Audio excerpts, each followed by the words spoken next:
This is where we, of course, honor the hero within ourselves and explore really what it takes to live fearlessly and to punch back no matter how life knocks us down.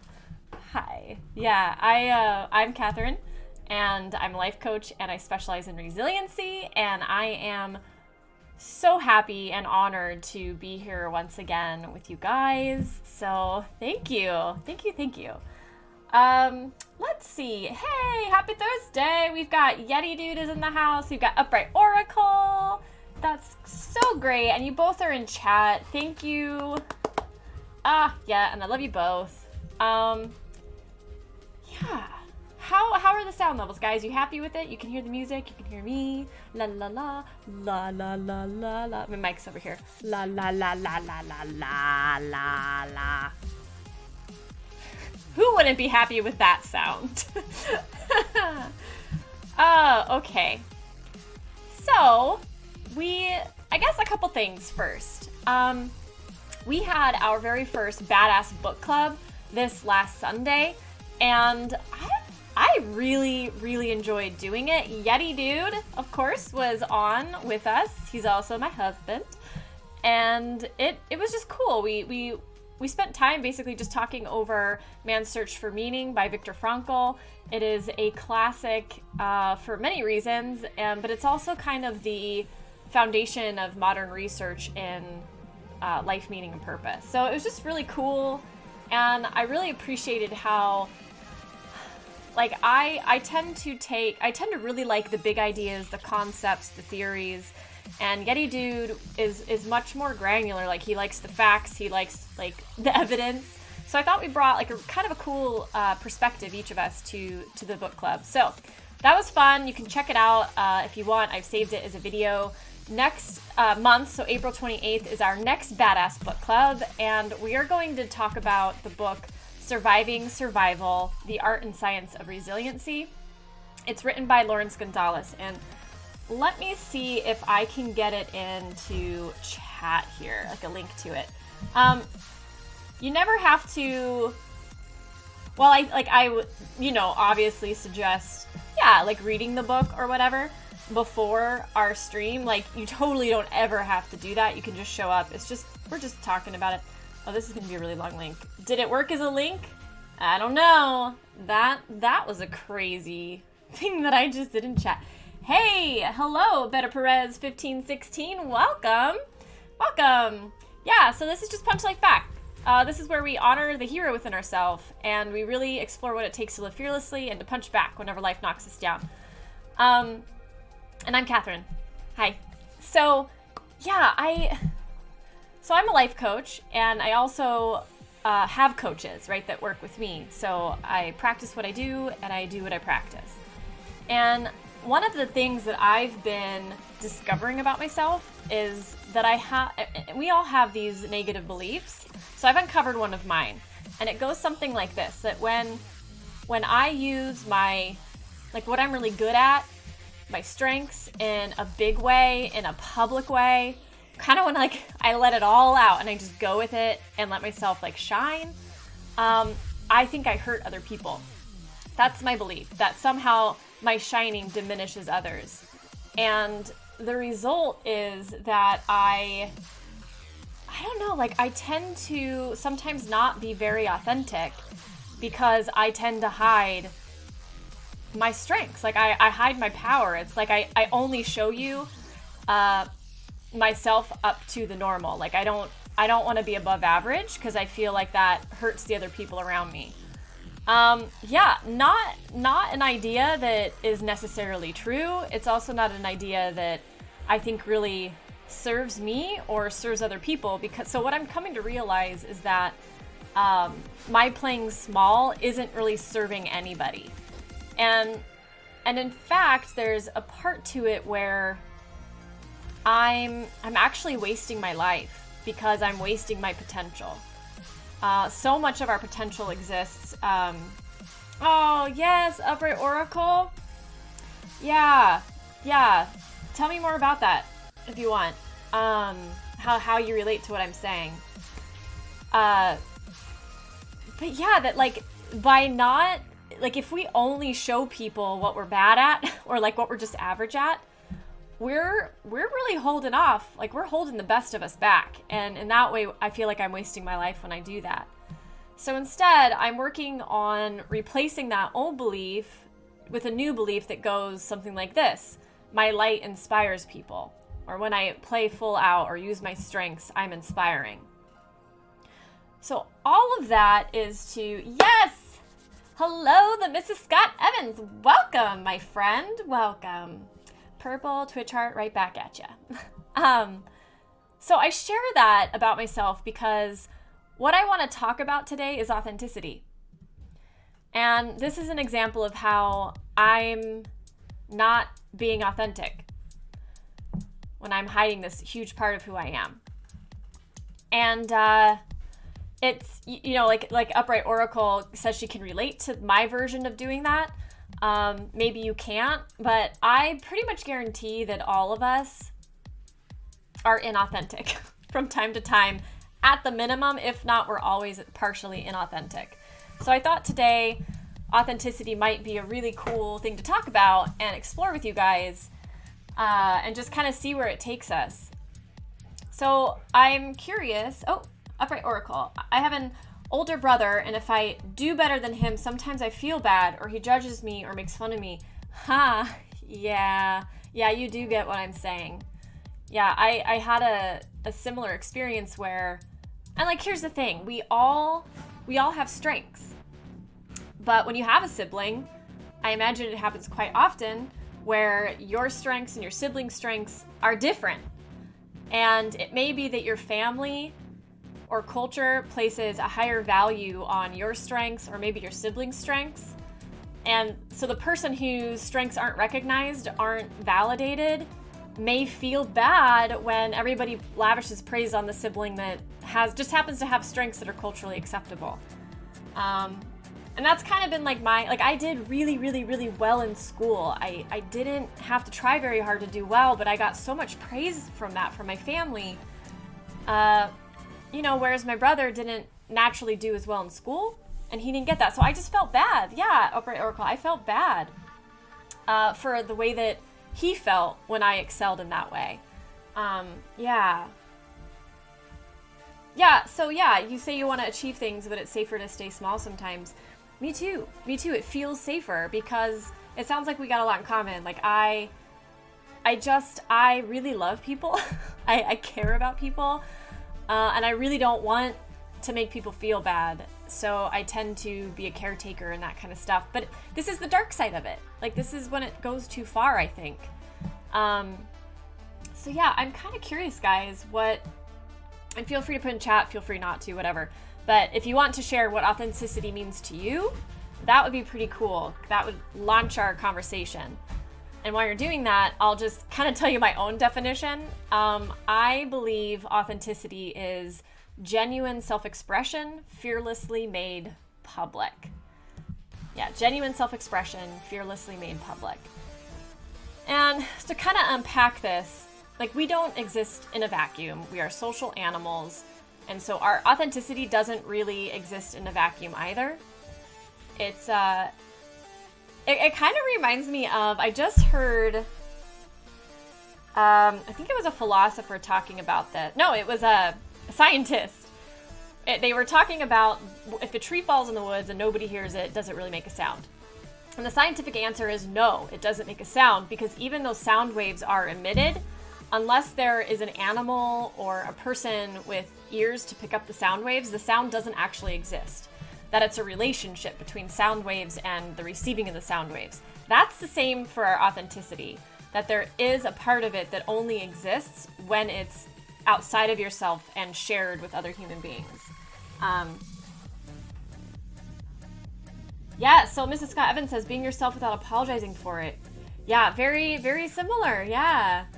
Yep, and fearlessness and freedom. Yes, that's the thing, is authenticity does tend to bring a feeling of freedom, which we'll definitely touch on later. I think I have a quote about that. So we don't exist in a vacuum, so our authenticity doesn't either. And because it's a shared social experience, and we're programmed to dislike embarrassment, rejection, people laughing at us. It takes bravery to share our real selves. So that's why I say genuine self-expression, fearlessly made public. Fearless expression. Cool. Yeah. So I've got a bunch of stuff here about what others say about authenticity, what other experts say about it. And I think at the core, like, because there's a, like, we all kind of have an idea about what authenticity is, and yet there's no one definition. Like, there's a lot of different definitions, and it depends, like what field you're looking at the word on for how you understand it. But in terms of like personal development, it's really crucial, I think, to understand it as a process of becoming more uniquely yourself and sharing that honestly than it is an event or like a milestone. So it's not like one day you're going to work really hard and then one day you're going to achieve authenticity and you're always going to be authentic for the end of all time. Like, you've done your work and now you're done and now you're perfect. No, it's a process. And because it's a process, there's no such thing as perfection. There's no end point from which to compare yourself and go, am I perfect or not? That just doesn't exist. It's a false concept. Yeah, do I want to say anything else about that? Any questions? I just heard the puppy whine. He's playing with a big dog. Why do I do that? Why do I have like a dog voice, like a baby dog voice? Anyways, yeah, so it's a process, it's not a milestone. And I think what to me makes this really true is who we are or how we express ourselves does change depending on who we're with or the situation we're in. And that's okay. Like, that's not an authenticity. Authenticity is malleable, it's shiftable. Yeah, so I think I'll say more on that in a bit. The other part about authenticity that I think is crucial is to recognize that we're responsible for our own authenticity. It's something that nobody else can do for us or nobody else can create for us. So it's something that we either express our uniqueness and live in alignment with who we are, or we don't. But it is completely up to ourselves. And we're also like, oh, Mrs. Scott Evans, it's healthy or helpful to have at least one person in your life you can be truly authentic with. Yes. Yeah, how special is that? When you have somebody that you can really trust, and because authenticity is vulnerability, right? So like to have somebody you can really trust to be 100% authentic with, to show your fears and your vulnerabilities as well as your strengths with. Yeah, so that's an excellent point. That Mrs. Scott Evans is saying it doesn't seem to help to be authentic all the time, at least in corporate culture. Yeah, so absolutely true. There's you can be in authenticity with yourself and feel in alignment with it and still be discreet on what parts of yourself you choose to share in any given moment with who you're with. And that's why it's malleable, and that's why it seems to shift depending on who we're with or the situation we're in. And that's kind of like a little bit more advanced work than what we're going to touch on really today. Like, I just want to lay out authenticity. But you're absolutely right, and there does come discretion. So I am not advocating that you find out who you are and then you just, no matter what, share 100% of who you are and your fears, your dreams, all that stuff with people who don't deserve it. Like people you can't trust. I am not advocating that at all. So thank you so much for bringing that up. Yeah, so another thing is we are the authors of our authenticity. So not only are we responsible for it, but we're also creating it. And one of the ways that, so it's something that we have to personally define for ourselves. And one of the ways that you can do that is you probably can relate to this, that you have a feeling when you're not being authentic. Like you kind of can feel that you're not being true to who you are, or when you're being false. And that feeling can be like a guide for you to help you figure out what is authentic to you. Let's see. Authenticity is also, this I mentioned earlier with my definition of authenticity, but it's about being brave. And yeah, I think Mrs. Scott saying that you feel creepy when like you overshare with, like in a corporate setting or something. Yeah, I mean, like we all know what like the inappropriate overshare feels like. We've all been stuck next to someone on like an airplane or a bus, you know, and you're like, I don't really want to know about your sex life or about what you would like. People will tell strangers things they would never tell anybody else. So yeah. Oh, you feel creepy when you're not being authentic. Got it. Yes. Ooh, creepy. That's interesting. What do you mean by creepy? Like, what does that feel like?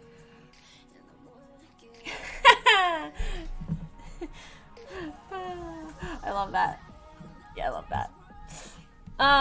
Okay. So, yeah, so it's about being brave, and it's about embracing, like, risking disfavor. So when you're authentic, one of the ways you know you're being authentic, besides that feeling of like, oh yeah, this is me, this is true to me, is that not everybody's gonna like you. And they're not gonna like you because you're no longer people pleasing, right? Like you're now, and it's because your personal value, your sense of self-worth is coming from inside of you. It's coming from, in part, from your alignment with your authenticity. So you're no longer looking for it from other people, and you just, by virtue of that, stop trying to please people as much. And yeah, so people are probably going to like you a little bit less. But risk the disfavor in favor of being authentic, because if you don't share your uniqueness, the world will really be the worse off for it, because there will never be another you. And I know that sounds kind of cheesy, but it's really true. Like, we're all so unique, and if we just hide it, we're not helping anybody. We're not helping ourselves, and we're not helping the people we care about, and it's like we're trying to make the world better with both arms tied behind our back. It's really painful that way. Okay, so Mrs. Scottman says, yeah, icky, like Upright Oracle said, like creeperish, like I'm trying to be sneaky in some way by lying about who I really am. Yeah, isn't that, like, it's so, like, why is it that, like, what is it in our brain that, like, gives us that emotional feeling of like, whoa, wait a minute, this isn't who you are. Like, this is a lie. This isn't true. Why are you misrepresenting yourself? Like, what is it about our, like, what in our brain knows something that we don't consciously know? Like, it's some sort of communication from our subconscious is what it feels like. I don't know the mechanism, and I would really love to know, like, how does inner knowing work? How does that work? Yeah, so being brave and risking disfavor. And like, you can take that too far, right? Like, I don't want this to be like permission for you just to be an asshole all the time. And because that also doesn't serve you. Like, you're gonna alienate people, and no. Is that just because you've dominated chat for the last, like, minute? Oh, that's so great. Yeah, so this isn't, like, to say that you have now permission to be a complete asshole and just criticize people all the time, because that's what your authentic self says. That's probably not going to serve you either. You're going to alienate people and probably be pretty lonely. So, you know, we're talking about things that are more sophisticated than that. Yeah, and we've definitely been touching on this in chat, but authenticity is really about accurately representing your inner reality. So sometimes that means being honest about how inauthentic you currently are, and really always will be, because it's a process, and because it shifts and adjusts moment to moment. Like, we're only going to be like, it's a direct relationship. They're two sides of the same coin. Authenticity, inauthenticity, you can't actually pull them apart and have one without the other. So it's constantly a self-assessment where when you discover you're being inauthentic, it's an opportunity to readjust and become authentic. That's it. That's kind of the nuts and bolts of it. I found this like amazing video. It's about 3 minutes long, and it's by Leandria Young, reciting a poem she did in high school. And she is fucking inspiring, and it's all about authenticity. It's super on point, and I really want to share it with you guys. So let me bring you over to that now and play it. It's amazing. She's amazing. It was 6:58 p.m. on Tuesday, October 26, 2010, when I realized I wanted to be myself. At that moment, I realized that I just couldn't be anyone else. You see, I get so caught up in these popularity contests that sometimes I forget the capacity of my own content, all the amazing that makes up who I am in my truth, the flaws that piece together my facial expressions and exude the sentimental youth of my being, calling to light the potency of my nature to laugh when something's funny or cry when something's sad. My nature to blissfully love and be okay with that. At 6:58 p.m. on Tuesday, October 26th, on 2010, I knew that I could no longer stand to be stood over, lost within this crowd of sameness and continue to be picked over. I realized at that moment I wanted to be different, set apart from the group the way my fathers intended. I knew at that moment I needed to speak out and take my turn, to let the world know that I do have a voice and it needs to be heard. But I'm not gonna lie. On that same Tuesday, October 26, 2010 at 6:58 p.m., I got a little nervous. Started wondering if this fight was even worth it. This fight to be unique and stay true to I. But at 6:59, I glanced in my phone and caught a glimpse of my eye. It twinkled. It was pretty. And I thought so out loud. I stared at my beauty till 7:03 and I instantly felt proud. I realized at that moment when I looked into my phone that the entire time I had been thinking, I had been doing it on my own, under the approval of no prom queen, the dictation of no queen bee, only under the desired will of Lee. And realizing that I had a mind, I knew that I was officially one of a kind. One to be recognized, emphasized, and accepted for the beauty I saw through my eyes. At 6:58 p.m., I knew. On Tuesday, October 26, 2010, I saw, and at 7:03, I became beauty in its most passionate form. The beholder of my destiny, walker of my own path. I realized at that moment I wanted everything I already had. I have my family, goals, and the ambition to see them through. How can I take advantage of what's mine if I'm too busy being you? So, at 6:58 p.m. on Tuesday, October 26, 2010, I knew that I could no longer stand to be anyone else. I would serve me no justice. And that's just what I felt. Thank you. I love her. That's amazing. So good, right? So good. Let's get the music back. Yeah. So Mrs. Scott Evans, you said that, how can I take advantage of what is mine if I'm too busy being you? Hit you? Hell yeah, that hit me too. Like, that's where I got, like, the most choked up.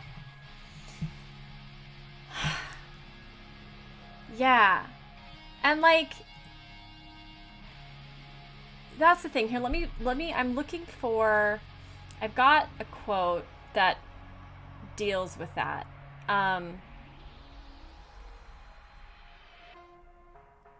Okay. It does hit home. It so hits home. So Benji Jacobi says that it's a paradox that one can discover some measure of personal authenticity not by avoiding the outside world, only by immersing oneself in it. And yet, authenticity is achieved by resisting outside influences in one's self-realization. So there's this, hey, hi Tiki Meher, welcome. So yeah, there's this, so we're exploring authenticity today, Tiki Meher, and there is this paradox, right? Like, our authenticity doesn't exist in a vacuum. It requires that we share it, and yet true authenticity happens when you get clear on your inner voice, and it's not influenced by what everybody else, what society expects or wants of you.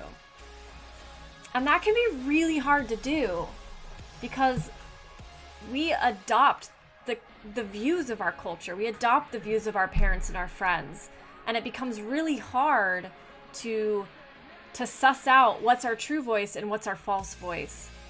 But we have to in order to do this work. And I guess the hopeful thing about this is that because it's a process and because perfection doesn't exist in a process, there's that no end point for which to compare yourself to, you can't make a mistake. That doesn't exist with authenticity. Because it's always this dance between being inauthentic and being authentic.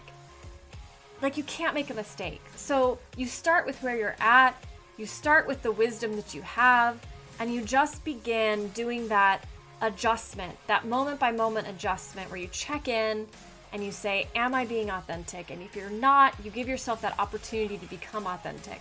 And you do that over time, over years, and if you're holding on to beliefs that aren't your beliefs, you're gonna begin to know that just by the process of doing this work. Yeah, man, though, how powerful outside influences are. So powerful. So I've got some more quotes that further unpack authenticity, which I really like. So let me see, where do I want to start? So philosopher Jean-Jacques Rousseau, who was back 1712 to 1778 is when he lived. He says that authenticity is derived from the natural self, whereas inauthenticity is a result of external influences. So that's really apt to what we were just talking about. That, yeah, so, and Mrs. Scott Evans, you bring up this point about how much power outside influences have, especially in the age of social media and our socially influenced world. Like, we're all super connected now in so many different ways.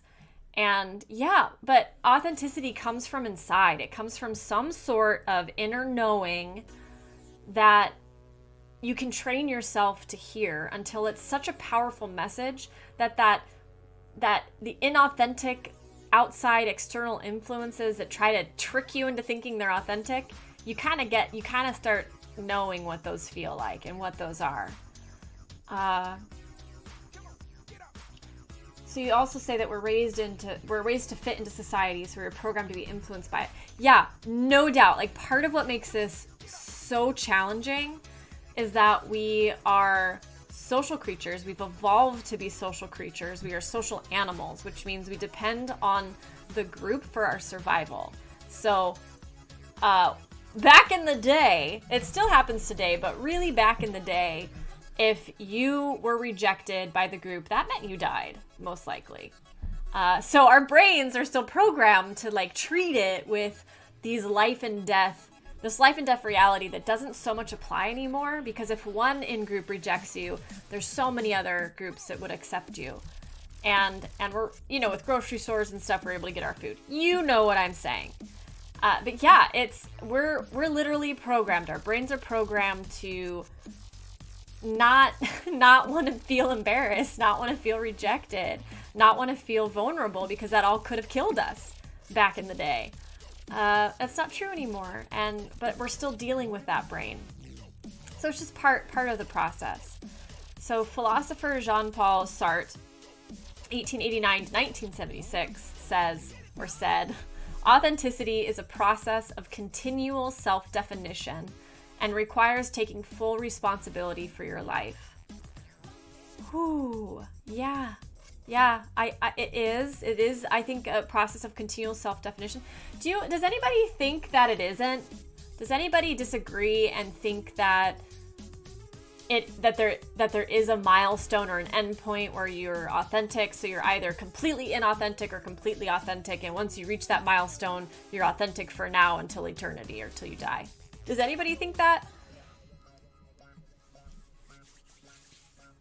Jean-Paul Sartre didn't. It seems like most modern thinking on it doesn't agree with that it's more of a process of continual self-definition and discovery. And it does, like, it does require that you take responsibility for it, right? Nobody else can do this for you.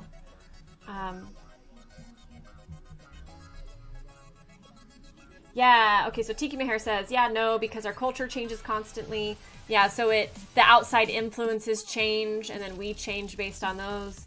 And then the Mrs. Scott Evans says, it seems like elderly people are very authentic. They basically don't care anymore what people think.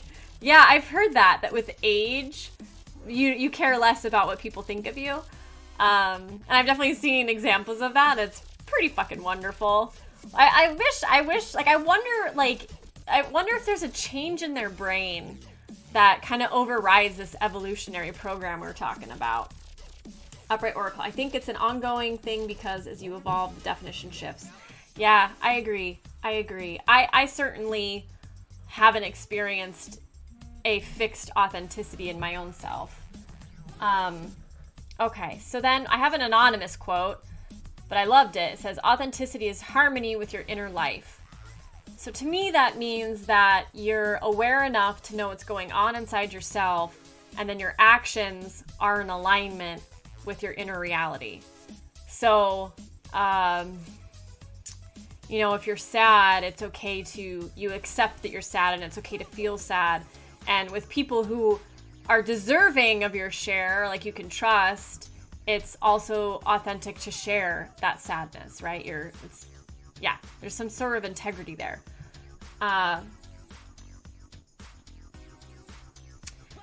So then I have a quote from Amy Poehler. She says, you attract the right things when you have a sense of who you are.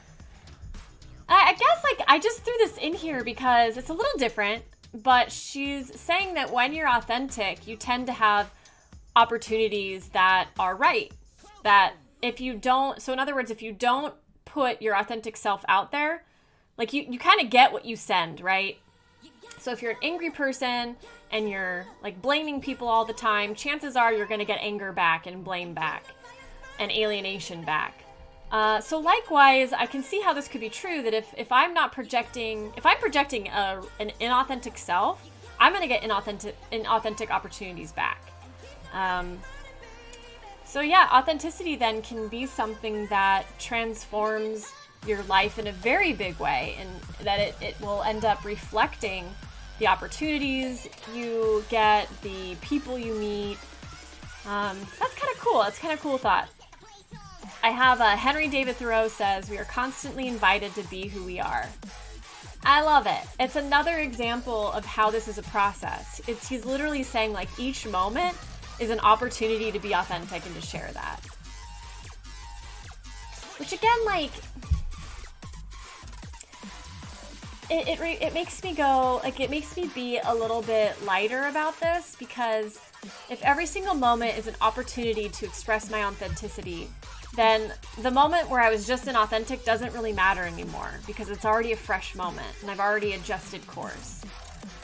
So there's kind of like a lightheartedness to this way of thinking about authenticity that I'm really hoping we're all picking up on, because our culture certainly specifically tend to should on ourselves. Tend to shit on ourselves. But we tend to should on ourselves too, where we judge ourselves constantly for not measuring up to what we think we should measure up to. If you bring that to your authenticity, you're making the process infinitely harder on yourself than it needs to be. And it doesn't match the nature of what this journey is like. So E.E. Cummings says, it takes courage to grow up and become who you really are. Yeah, so he's talking about the bravery required to be authentic. But he's also then bringing in this idea of growing up, that you aren't actually an adult until you can own your authentic self and share it. That you haven't fully matured. It's interesting. I think a lot of people never really get in touch with their authentic self. And so I guess, according to E.E. Cummings, they're never really an adult. They're never fully developed. And you know, I guess that goes back to what I was saying at the very beginning, where one of the main ways that I hide where I am inauthentic is I don't share my strengths as much. I hide and hold back on the things that I'm really, really good at because I don't want to hurt other people. And I talked about how that is really me wasting my life or wasting my potential. And so in a sense, like I'm not going to ever grow up into my potential self if I don't own everything I am and share my strengths. So Upright Oracle, yeah, Law of Attraction, yep. Okay, so Upright Oracle, you say, how fast can you stop judging yourself for sliding out of authenticity? To that I would say you're probably never going to stop judging yourself. There's so much in our brain that is programmed to judge ourselves. It's part of our survival mechanism, right? Like we're always looking to avoid the danger. And so there's just this built-in negativity in our minds. And hopefully what I was talking about with shoulding on yourself can help here, because judging ourselves has its own negative baggage that we all can just intuitively get. We're like, yeah, it doesn't help all the time, just being so mean to myself. What's even worse than that is judging yourself for judging yourself, right? Which is what we tend to do. So if you can just loosen that part up and not judge yourself for judging yourself, and kind of just treat it like a meditation where you go, oh, I'm judging myself. And then you can just not be attached to the fact that you're doing it. That's going to take away the power of the judgments. And in that sense, you'll be free of them. But they will always be there. Just as in mindfulness meditation, our thoughts always intrude and always interrupt. I don't know if that helped at all or gave you hope, but that's at least how I see. Yay! Hashtag mobile! Welcome! Yay! I love it when my little bee with pollen is triggered. That's so much fun. Welcome. Yeah, so I hope that helped, Upright Oracle, and that you got a message of hope from that, because I see it that way. In a way, once we go, oh, wow, I really am always going to be judgmental from at least time to time. I don't have to judge myself for doing it then. It's just human. That loosens it up and makes it softer, and it helps me take myself a little less seriously. So I get a message of hope from that. But oh, Mrs. Scott Evans, you're saying rebrand it as self-reflection. What's the it? I think I've lost track of what was going on. And while I'm waiting, this is Punch Life Back, guys. This is where we, on Thursdays at 1 Pacific time, we explore, well, we really honor the heroes in ourselves, and we explore what it takes to live fearlessly and to punch back whenever life knocks us down. So, yeah, I'm a life coach, and I specialize in resiliency, and this is my passion. So I thought I'd bring it to Twitch and make it accessible to everybody. Okay, so let's see. Eckhart Tolle says, and I've always been paranoid about fucking up people's names, and unfortunately, so if you hear me fuck it up, you can tell me in chat, but unfortunately you can't correct me because I can't hear you. But at least you could notify me that I've done it, so and I can then look it up. Yeah. Anyways, I digress. So Eckhart Tolle says, only the truth of who you are, if realized, will set you free. And this is the point that I believe that Mrs. Scott Evans brought up earlier. Yeah, I believe that was you, but yeah, there is a sense of freedom when you're finally yourself. And that makes sense to me because when you're not yourself, it means that you're acting and reacting according to social norms. And those are a form of jail or bondage that we put on ourselves or accept on ourselves. So yeah, getting rid of those and just being you can feel incredibly freeing. Okay, so Mrs. Scott Evans says, instead of self-judgment, reflection has... I see what you're saying. Reflection has more of a positive connotation and will help improve instead of bring down. That's such a great point. Yeah, self-reflection, not self-judgment. That's really brilliant. Way to go. Yeah, Upright Oracle, what do you think? Because with that, do you think that would help where instead of going like, oh, I'm judging myself, I'm going, oh, I have self-reflection right now. Isn't that interesting? That is a way to help like take away that negative charge to the word. That's pretty cool. So this one's great. Charlie Chaplin. He says, as I began to love myself, I found that anguish and emotional suffering are only warning signs that I was living my own truth. Today, I know this as authenticity. As I began to love myself, I found that anguish and emotional suffering are only warning signs that I was living my own truth. Today, I know this is authenticity. This is a quote that I would love to see the bigger context of what he was saying. But I think, without that knowledge, that he's touching on this idea that authenticity, it's not a bed of roses. It can be a struggle and it can bring up negative emotions. So again, like when you're authentically yourself, not everybody's gonna like you. You're not gonna be people pleasing.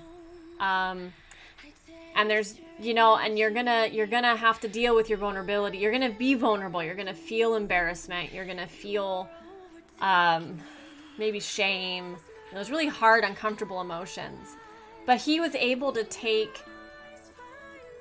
kind of spin those and say, hey, wow, when I recognize that I have that emotional suffering, it's a really good sign that I'm being authentic.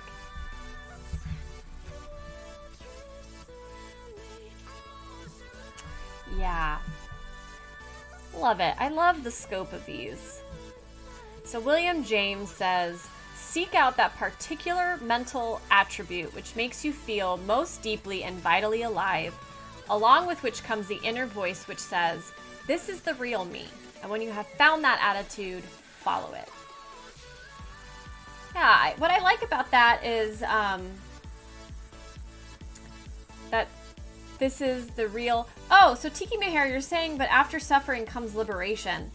Yeah, I also think that within suffering is liberation. That suffering itself is liberation. It all depends on how we look at it.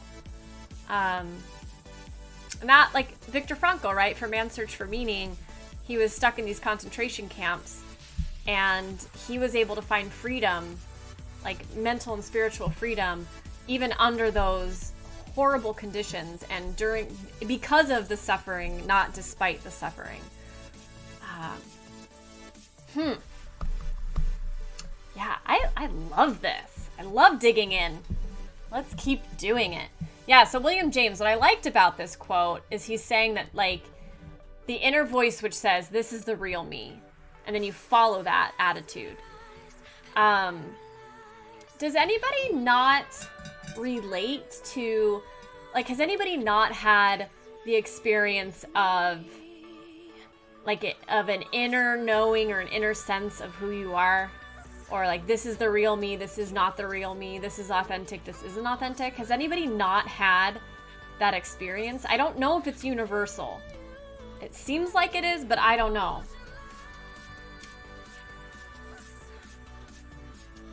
So, I saved maybe my favorite quote for last.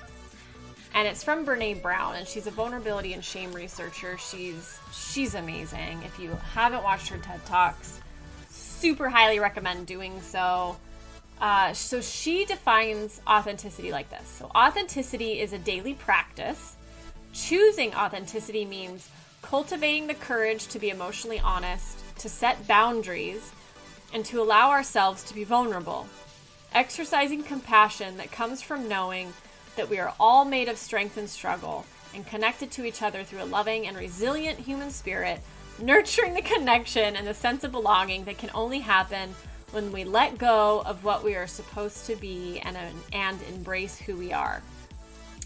So that was a mouthful. It's like a summary of her book, Daring Greatly. But there's so much in there. So much. So she's like, it's a daily practice, which means, yeah, it's a process. And it's something that you're responsible to either choose to do it or you choose not to do it. And it requires courage to be emotionally honest and courage to set boundaries. So that goes to what we were talking about, where it might not be appropriate to share all of who you are in a corporate meeting or with certain people who just aren't trustworthy. So there's a boundary element to it. And at the core of it, it requires vulnerability, and that by walking this authentic path, you actually are developing a compassion for other people, because you realize that everybody has an authenticity journey too, and they're experiencing their strengths and they're struggling through it, and that in a way you're all connected because you all have this resilient human spirit, and that you can nurture that connection and you can nurture that sense of belonging.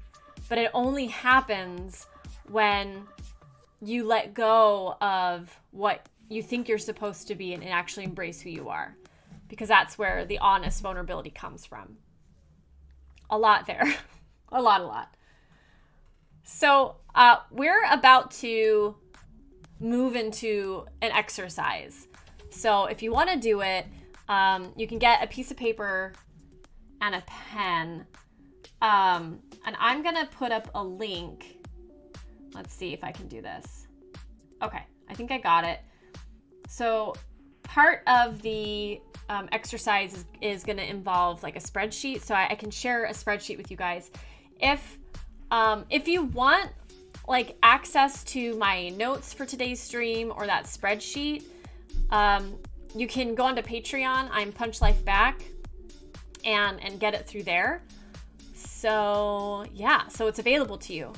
Okay, so I'm curious at this point, if you want to throw into chat what authenticity means to you now that you've heard the last, 40 minutes of this conversation, or what you're struggling most with your authenticity currently. If you're struggling at all, maybe you're not. Maybe you are a badass. You've heard my struggle, for sure. My withholding of my strengths so that I don't hurt people. All right, getting a drink. Nom nom nom nom nom. Okay. So it's a practice and it's a process of creation. And authenticity requires like awareness, self-reflection, self-acceptance, a conscious choice to do this work. And it also, I don't know if it requires it, but it certainly develops, like, it's a part of the process is that if you're someone who gets your self-worth from the world outside of you, validation from others, praise from others, you're going to start noticing a shift where your sense of self-worth is coming from inside you. And it's something that once it's rooted inside of you, it's something that nobody can touch and nobody can really fuck with. And it is so empowering. And that maybe is one of the biggest bonuses of doing the authenticity work. And it's something that, like, we create our authentic self. We're responsible for it. And part of the process is that we get super real and honest with our inauthenticity. So what we do is we look at the gap between how we currently are and how we're currently behaving and who we really are or who we really want to be. So the question then that we repeat to ourselves in any moment, in every moment, is how authentic am I being right now? And what about now? And what about now? And what about now?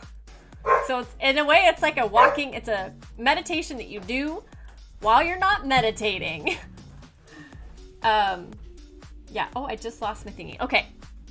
So this is what I'm calling this the authenticity tool, and it's based on a tool that comes from IPEC, and that's the Institute for Professional Excellence in Coaching. They're a coaching training school. They're amazing. So that was my inspiration for this version of the tool. So authenticity.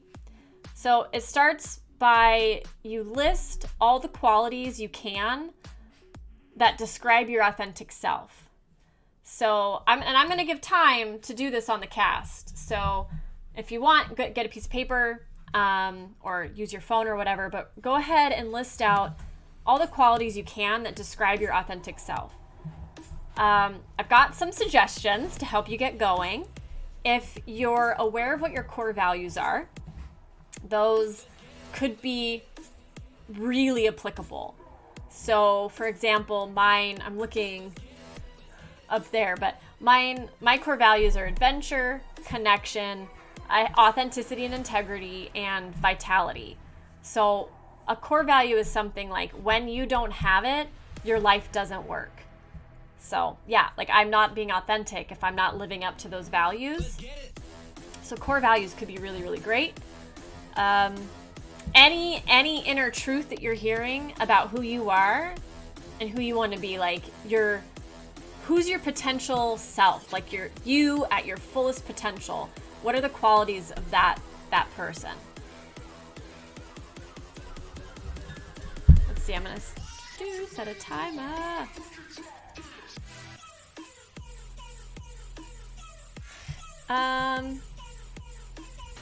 Yeah, the music is just too much. So, okay. So you're writing that down. You've got your core values. You've got your inner truths, or the question of my future ideal self. What are the qualities of that person? You can also include your character strengths if you know them and have done the test. From the, try to remember. Well, Authentic Happiness has it. That's the one I can remember. AuthenticHappiness.com from Penn State. But if you know your character strengths, they also could be very, very applicable. And those are like your top 5 universal human virtues that you are very good at. Because when you embrace your strengths, you're embracing a huge part of who you are. And the more often you use them, the more successful and confident you'll become.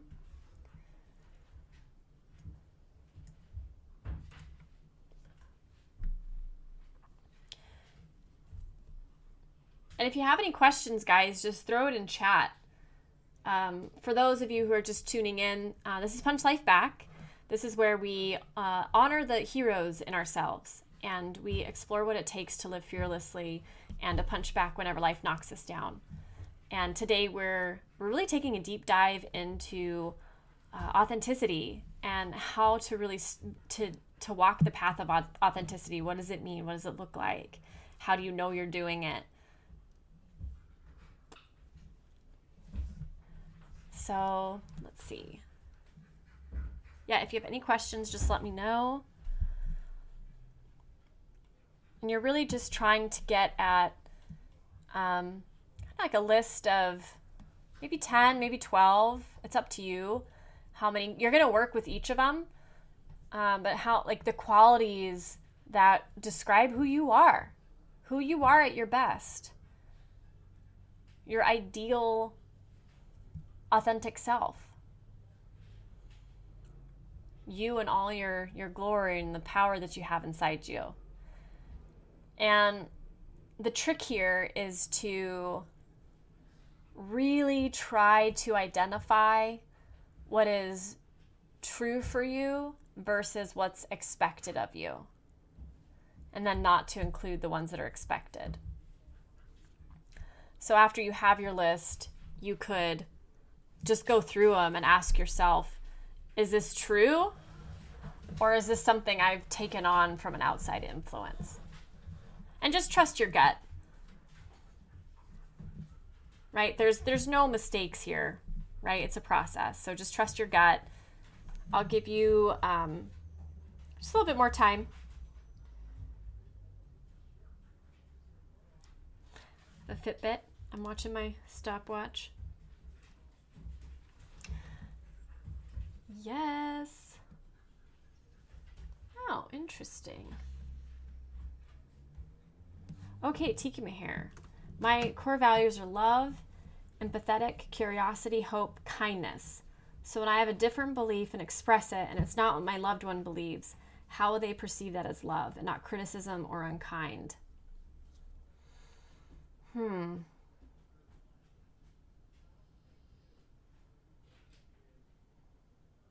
So that's a big question.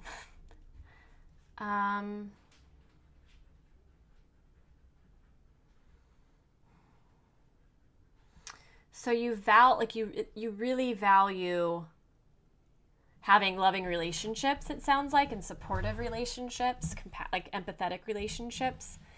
And what you're worried about is sharing a truth that's true to you and having it be received as not loving. So, one, I think that because of your values, that if that happens and it's received as not loving, you'll be able to course adjust. So I bring this up again, but this idea of you cannot make a mistake. So just try sharing what's coming up for you. And if it's received this way that you fear, I totally believe you have what it takes to course adjust and help them understand that it was coming from a place of love. And and it sounds too that your relationships can probably handle a little conflict because you are so caring and concerned about the other person that you've probably built up a lot of trust. So that helps. Doing things that are trustworthy and building up credibility with the other person, like having a big social bank account, so to speak, will give you a lot of leeway as you begin to really express yourself and to take chances. And yeah, it is partly dependent on the tone of voice, right? Like if you're sharing it like an attack, it's going to be received like an attack. Yeah, so I guess just let go of the fear of doing it wrong, because you're absolutely capable, if it doesn't come out the way you intended, of adjusting. Okay, so what you're going to do now is take a look at each of your qualities, and you're going to rate them on a scale of 1 to 10. So 1 is going to represent a complete opposite of that quality, and 10 is going to represent complete alignment with that quality. And you're looking at your current self, yourself in this moment. So on a scale of 1 to 10, 1 being like, oh, hell no, that is absolutely not me. And 10 being like, oh, you just described me to perfection. Go ahead and do that. It won't take very long.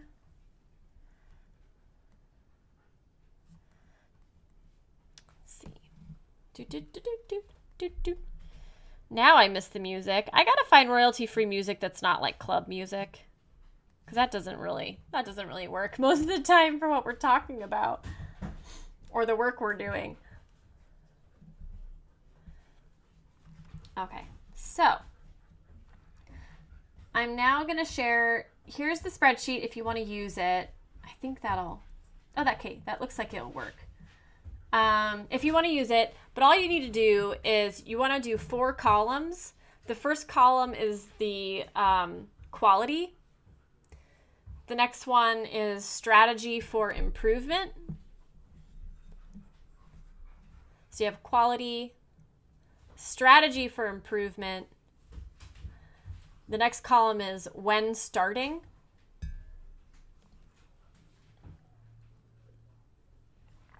And the final one is measurement of success.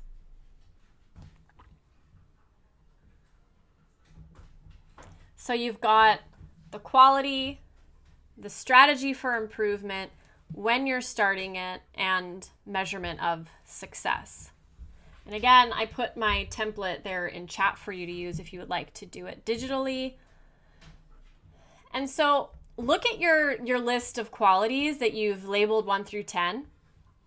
And then pull out the ones that you're dissatisfied with their number and put that into your quality list. So for people who are just tuning in, hi, this is Punch Life Back. Hello. And this is where we really take the time to honor the hero in ourselves and to explore what it takes to live fearlessly and to punch back when we get knocked down. And we're working on authenticity, and we're doing an exercise to find the gap between how we're showing up today and really who our authentic self is, so that we can then create a plan to bridge the gap. So yeah, welcome. Okay, so you have all your qualities now, guys, in the quality table, right? In the quality bar column. Okay. So what you're going to do for each of them now, and we're probably not going to work through all of them while we're doing the cast, but what you're going to do is you're going to come up with a plan for changing or altering or improving those qualities. So if, say, one of your qualities is bravery, that's one of mine, and you've rated it a 4 out of a 10, the goal isn't to come up with a plan to get you to 10. The goal is to get you a plan that will shift it 2, maybe 3 points. So maybe 6 or 7, to a 6 or from a 4 to a 6 or a 7.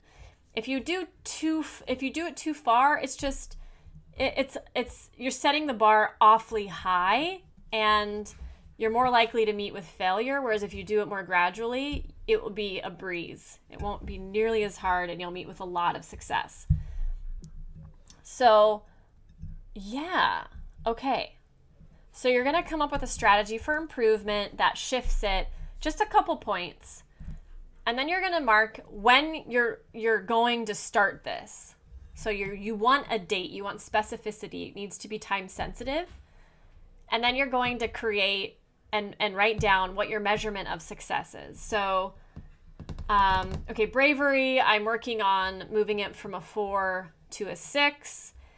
And so I would go, well, what's a situation where I'm not brave? And I was like, oh, you know what? I always intend to use the name of the person at the grocery store who's bagging my groceries. And I just chicken out most of the time, and I don't say, thanks, George, or nice to see ya, Rebecca. I don't do that, even though I want to do it, because I'm afraid. So a strategy would be to, the next 5 times I go to the grocery store to use their name. I'm going to start it today. The next time I go, I'm starting it. My measurement of success is whether I did it or not. I'm going to keep track for the next 5 times how many times I do it. And if I don't have 5, it wasn't a complete success. So get creative, guys. There's so many different ways to do this. And if you're really stumped, just send me an email at info@punchlifeback. And and I'll help you out. So you're going to fill in your chart. And And you're going to have it just going to be time sensitive, and you're going to be super clear on how you're going to know you were successful. And let's see, what else do I want to say about this? Yeah, you know, as much as you can double check it again and just ask yourself, is this a true quality to who you really are? Or is it, you know, is it coming from outside of yourself and you're willing to let it go? The next thing I want you to consider is what resources or support you might need in order to be successful. So with my example of using the checkout person's name, I don't need any resources. I don't really need any support. If it was something that maybe I wasn't familiar with and I need to do some research, or it was something that I was really afraid to do, so I might want to recruit a friend to go with me. Again, getting creative. You just want to like set yourself up for success in any way that you can. And then you want to ask yourself, what might get in your way, right? Like what might fuck you up and cause you to fail. So, like if the checkout person is in a bad mood, I know my fear is going to go up even higher. So I think a way to then problem solve that would be, now that I know that that's my tendency, I can think of it this way. It's like, I'm going to use their name because it's going to cheer them up. Right? So it could just be a little shift in perspective like that. But do your best and come up with a problem to solve anything that might unman you or unwoman you. And then you want to ask yourself how you want to be accountable to your strategies for improvement. It may be that you send me an email and tell me what you're going to do. It may be that you tell friends. It may be that you join us in Habitica and use Habitica and the party there, right? Like it could be whatever. So that's it. Like that's it in a nutshell. And, you know, ideally you're going to review it, and, you know, this is an exercise you can do like maybe once every 3 months, maybe once a year, maybe once a month, however often you want to do it. Could be really, really helpful. Yes, Habitica, Mrs. Scott Evans. So, yeah, I'm kind of. So a couple things. Also, I mentioned Brene Brown earlier. I recommend her book, Daring Greatly. It's an excellent resource on authenticity, that especially when it comes to learning how to set boundaries and how to choose like who you share your truest self with. So that could be really, really helpful if that's something you want more info on. That could set you up for success. And then on a bigger picture take of this, when you choose goals and you laser in on them, so to speak, just double check and ask if they're in alignment with your authentic self. Because that's the ideal. You want your goals to come from who you are, not from who you think you should be or who so-and-so wants you to be, right, or achieve. So goals in alignment with who you really are. Hello, Justin JPS. Welcome. Oh, thank you so much. That's awesome. Thanks. I don't think I'm doing like the typical thing on Twitch. Like I am about to play a game, but yeah, it's helpful to hear that because I feel kind of vulnerable doing this sometimes for sure. So thank you and welcome to the stream. Yeah, so this is what we do on Thursdays. It starts at 1 p.m. Pacific time, and I'm a life coach and I specialize in resiliency, and I'm on a mission to just make it accessible to everybody. So we spend time to honor the hero within each other and to explore what it takes to live fearlessly and to punch back, really no matter how life knocks us down.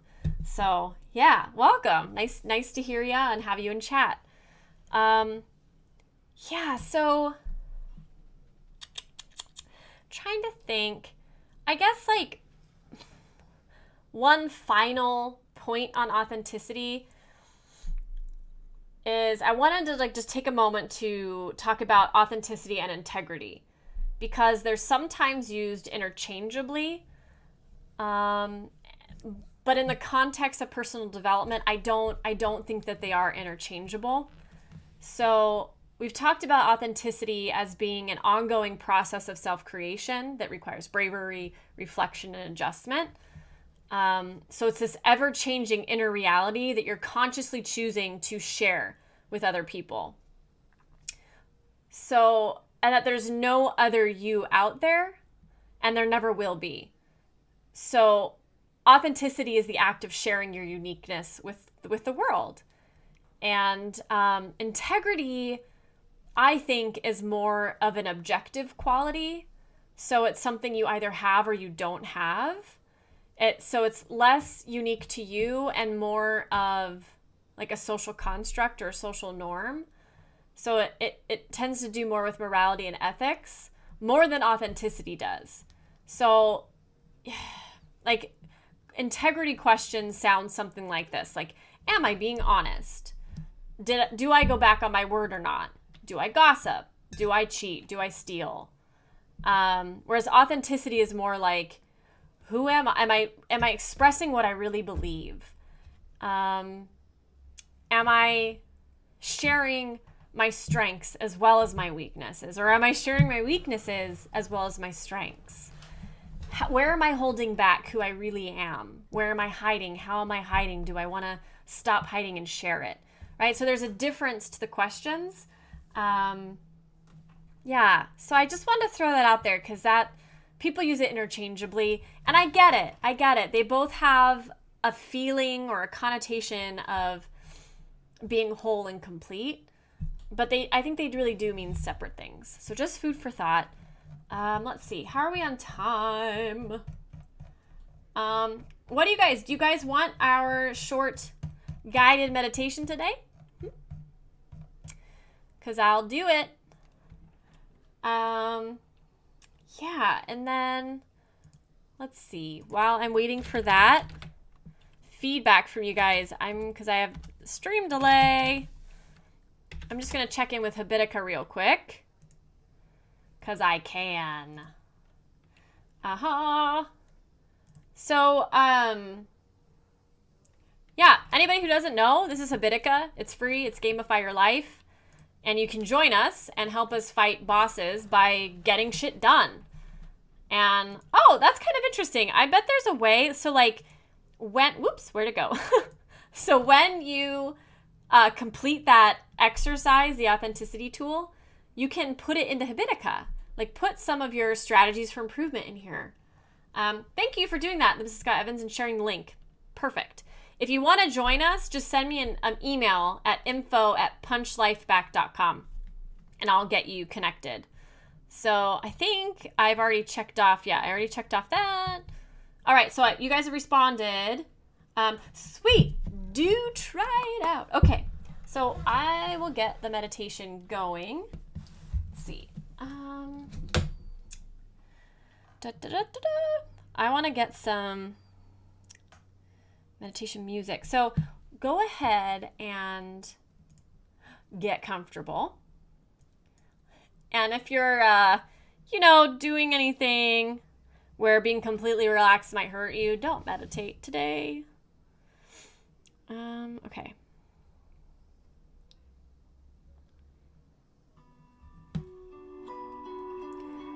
So go ahead and, sit comfortably or lie down.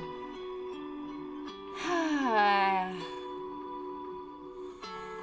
just begin by bringing your attention to your breath. Maybe you want to join me and do a couple deep breaths where you inhale through your nose and exhale through your mouth. Inhale through your nose. And as you're exhaling through your mouth, you're going to just shift your breath to your belly. And breathe in through your belly, filling it up. And you can let it go out through your mouth. It might help to put your hand on your belly and feel it expand. And then release.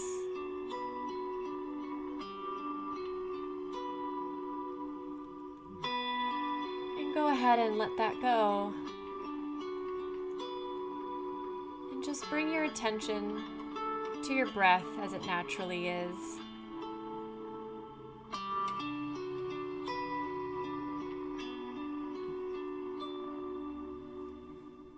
And in front of you, there's a path. On the side of the path are spring flowers and tall grasses. The sun is shining through scattered clouds. And you can see way up ahead in the distance is a person. And you begin walking towards that person.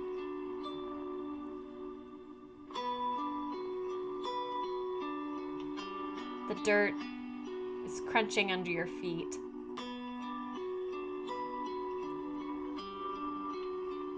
Songbirds are in the distance. And it's just you and that person walking towards each other. You're now close enough that you begin to see some detail.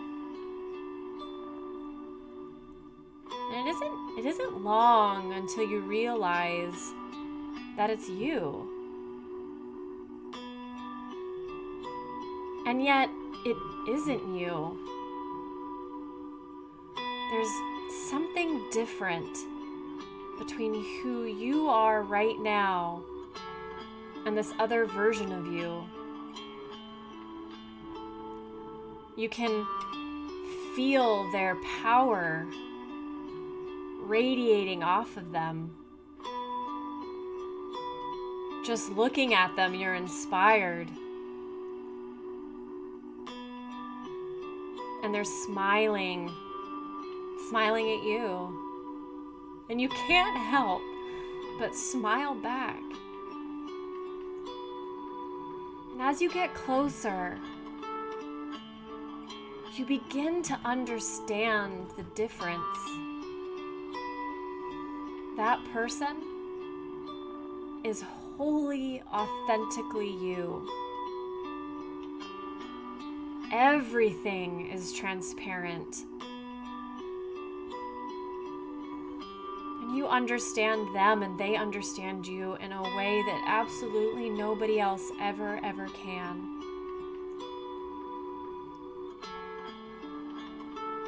And as you reach each other, you stop just 2 feet apart. And your authentic self reaches out their hand. And you choose to take it. And in doing so, you become them.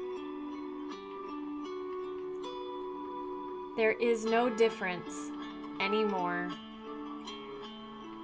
You are your authentic self.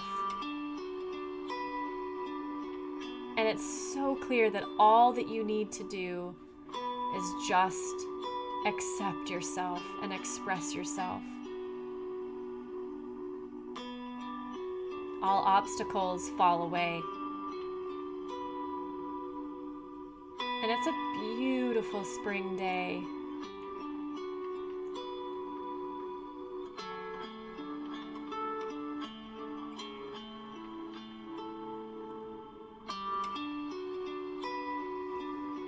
And when you're ready, go ahead and open your eyes.